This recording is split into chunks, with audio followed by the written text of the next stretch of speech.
تصلي؟ اقول لك ماشي. يبقى انت مشغول عن صلاة الفجر الدنيا، صح؟ تقول لي صح. اقول لك بقى هو ركعتين السنة افضل من الدنيا كلها بكل ما فيها، فما ظنك بصلاة الفجر نفسها؟ خدت بالك؟ اذا كانت السنة افضل من الدنيا وما فيها، فما ظنك بالفريضة؟ ولا شك ان الفريضة افضل من السنة. رقم 8، ثمرة تامنة، ان البركة كلها في البكور، ان انت تصحى بدري وتعيش حياتك بدري وتقضي مشاويرك بدري وتعيش حياتك بدري. دي اجمل حاجة، والبركة كلها في البكور بفضل الله. ومعانا اتصال بدري اهو. السلام عليكم. السلام عليكم. عليكم السلام ورحمة الله وبركاته. لو سمحت، انا كنت حضرتك بتقول ان صلاة الفجر ما يشهدهاش، معلش مش سامع. ما يشهدهاش منافق، وعبد الله بن ابي بن سلول كان بيصلي الفجر على طول. معلش. انا كنت عايزه استفهم عن النقطة دي. نعم. ده حديث النبي عليه السلام. سئل عن صلاة الصبح قال لا يشهدها، صلاة الصبح والعشاء، قال لا يشهدهما منافق. يعني ايه؟ يعني المنافق ما يقدرش يواظب على صلاة الفجر والعشاء. ولذلك الصحابة كان اللي يغيب عن صلاة الفجر والعشاء كانوا يتهموه أو كانوا يشكوا فيه. خدوا بالكم، كان ايه يعني اول ما حد يفوت صلاة العشاء والفجر كده ويداوم، يعني ممكن يكون في عذر مثلا، لكن لو داوم على ترك صلاة الفجر والعشاء خصوصا الفجر كان يعني ايه يتشك في امره.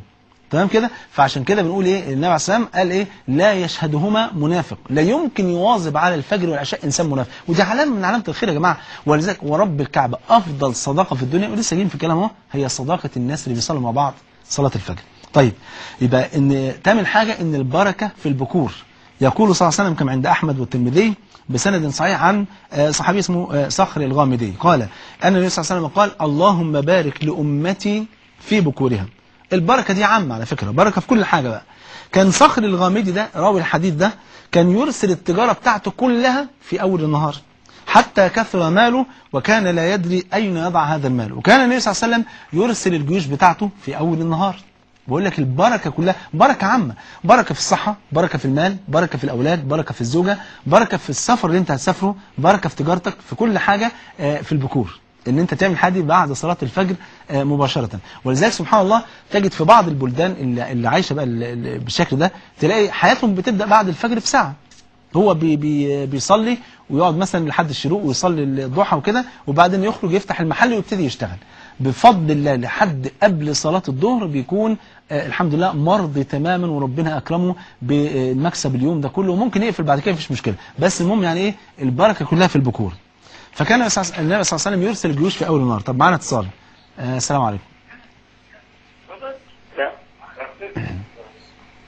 الو.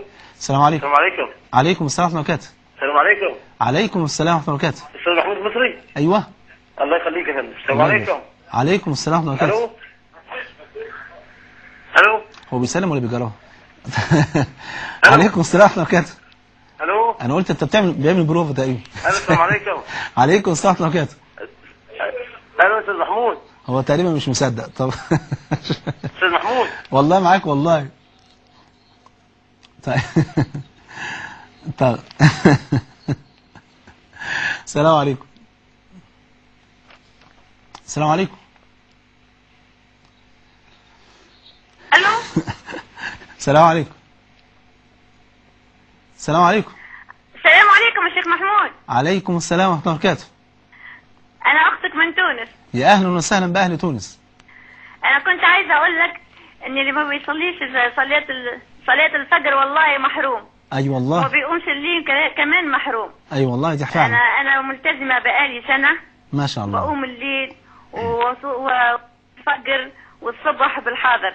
ما شاء الله. بس كنت عايزة أسأل حضرتك كمان بصلي النوافل. نعم. بعد العشاء بصلي 8 ركعات. نعم. بس لقيت أولادي زي ما بيكون ابتلاء من عند ربنا. نعم. بيعدوا لي الركعات، يعني بيقولوا ماما دي لما تدخل بتصلي بقى انساها. فحسيت بالذنب، فبقيت كنت بصلي من الكتاب، بقيت انا اخفض من الايات. نعم. لحد ما بقيت اصلي ركعتين بس. فانا بقيت حاسه بالذنب، بقول قلت خايفة لا ربي يغضب عليا ولا حاجة زي كده. والله ربنا يبارك فيك. يعني انت ممكن توفقي بين الامرين، بان طالما اولادك بيبقوا صاحيين وعايزه تاخدي بالك منهم، ممكن تخلي صلاه قيام الليل، وده افضل وقت ليها في الثلث الاخير. يعني قبل الفجر كده بساعتين، بساعه ونص، بساعه، قوم يصلي كده قيام الليل في الوقت ده، وده وقت الحقيقه يعني وقت جميل جدا وفيه روحانيات عاليه جدا. ربنا يرزقنا واياكم قيام الليل. طب اتصال اخير يا ميدان. السلام عليكم. السلام عليكم. السلام عليكم. عليكم السلام ورحمه الله وبركاته. معلش كنت عايزه اسال حضرتك بس في سؤال عن الصلاه. اتفضلي. بقول لحضرتك اتفضلي سامع حضرتك. بقول لحضرتك معلش انا كل ما بتوضى بسمع اصوات وبرجع اتوضى تاني للصلاه كذا مره، فما بتنقطعش الاصوات دي. نعم. فبضطر اصلي على نفس الحاله. نعم. فما سالت فيها، فمجموعه قال لي ان صلاتك باطله. نعم. ومجموعه الثانيه قالت لا تقبل على نفس الحاله طالما ده عذر مرضي. والله لو كنت من اصحاب الاعذار، يعني الموضوع ده عندك على طول، كان يكون في مرض في القولون او حاجه زي كده، فاتوضى عند كل صلاه وصلي ان شاء الله. اما لو كان ده مش عذر، يعني امر طارئ، فعيدي وضوءك وربنا يحفظك والله تعالى اعلم. طيب عشان كده بنقول النبي عليه الصلاه والسلام قال البكور اللهم بارك لامتي في بكورها. عايز تكتر فلوسك صلي صلاه الصبح، وانت مش هتصلي الصبح عشان الفلوس تكتر، بس انا بقول لك يعني من ضمن الثمرات صلي الصبح واقعد لحد الشروق وصلي ركعتين وابدا حياتك العمليه بفضل الله، هتلاقي البركه بفضل الله سبحانه وتعالى. والعجيب في الموضوع ان المساله مش مساله فلوس وبس وبركه بس، لا ده اجمل هوا في الدنيا كلها بنتنفسه امتى؟ هوا الفجر. دي حقيقه ويشهد بها كل الناس، حتى الناس اللي مش بتصلي يقول لك اجمل شويه هوا في الدنيا كلها شويه الهوا اللي بنشمهم وقت الفجر. ليه يا جماعه؟ ليه يا مدني؟ الناس فاكره عشان الاكسجين ومفيش عربيات ومفيش ثاني اكسيد الكربون ومفيش عربيات. لا مش كده خالص، الموضوع مش كده. عارفين ليه؟ لان اللي كان بيعصى ربنا طول الليل بينام قبل الفجر بحوالي ربع ساعه، واللي عايز لسه يعصى ربنا لسه هيصحى بعد ساعه. فالوقت ده هو كل الهوى اللي فيه ده انفاس الناس الطائعين اللي طول الليل بيصلوا قيام الليل ورايحين يصلوا الفجر دلوقتي، واللي حتى ما صلاش قيام الليل وراح يصلي صلاه الفجر او راجع من صلاه الفجر. فالهوى كله مليان بايه؟ بانفاس الطائعين.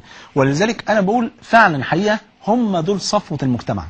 صفوه المجتمع مش الناس الاغنياء وبس، لا، صفوه المجتمع كل انسان بيطيع ربنا هو من صفوه المجتمع. صفوه المجتمع الناس اللي بتجتمع على طاعه ربنا سبحانه وتعالى. طيب تعالوا نشوف الثمره التاسعه، ان بتنال كل يوم مع كل صلاه صبح اجر حجه وعمره تامه كنافله.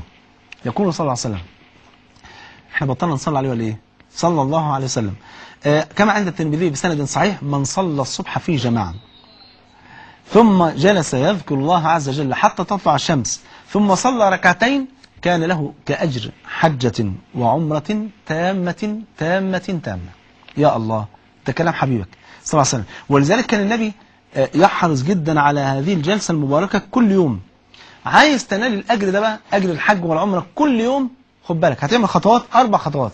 أول حاجة تصلي الفجر في جماعة، ركز معايا بقى. أول حاجة هتصلي الفجر إيه؟ في جماعة. تاني حاجة تجلس في المصلى في المسجد، بس خد بالك مش لازم في نفس المكان. يعني في بعض الناس، أنا مرة كنت أصلي الفجر في مسجد من المساجد وبعدين عايزين نجلس بعدها لحد الشروق. فجاي أقوم عشان أجيب شوية مية، فأخ قال لا ما ينفعش، أنت طالما قمت كده خلاص الجلسة راحت عليك. مين قال لك كده؟ قال لأن النبي صلى الله عليه وسلم قال ثم جلس في مصلاه. قلت له كلمة في مصلاه دي معناها إيه؟ في المسجد ولا في القعدة اللي قاعدة دي؟ قال لي في القعدة. قلت له لا، مصلاه يعني نفس المسجد. افرض انا معذور عايز اقوم اشرب شويه ميه، عايز اجيب اي حاجه، عايز اقوم اجيب مصحف، عايز اجيب اذكار الصباح، اي حاجه مش حافظها مثلا، تمام؟ فالمهم ان انت تكون جوه المسجد. طب والمراه تعمل ايه؟ تجلس في بيتها وان شاء الله تاخد الاجر كاملا بفضل الله. تتخذ لها مكان في البيت كانه مصلى وتصلي جماعه هي مثلا واختها او هي وامها او هي وبنتها يعني كده، وتصلي ان شاء الله وتاخد نفس الاجر. اول حاجه تصلي الفجر في جماعه، ثاني حاجه تجلس في المصلى في المسجد، ثالث حاجه تذكر الله عز وجل. مش هنقعد نحكي بقى حكايات وحواديت وكده، لان بعض الناس برضو شفت المنظر ده قدام عينيا، ان يقول ايه يا جماعه ان شاء الله بعد الفجر نقعد لحد الشروق عشان ناخد اجر حجه وعمره تامه، تمام؟ واول ما يقعدوا تعالى يا فلان، عارف عم فلان اللي واقف على النص ده، هات لنا بقى كده ايه طبقين فول وشويه عيش وشويه مش عارف طعميه ومخلل والكلام ده كله، ويقعدوا ياكلوا ويشربوا لحد الشروق، ويقوم يصلي ايه ركعتين وبعدين يقول لك بس هي كده حجة وعمرة تامة. لا، كل سنة وانت طيب. فول ايه وطعمية ايه؟ ده انت تقعد تذكر ربنا، تقرا قرآن، تقول اذكار الصباح والمساء. خلصت اذكار الصباح والمساء وبقي وقت، اقعد اقرا قرآن، احفظ او اقرا او راجع، واخد بالك. حبيت تقول اذكار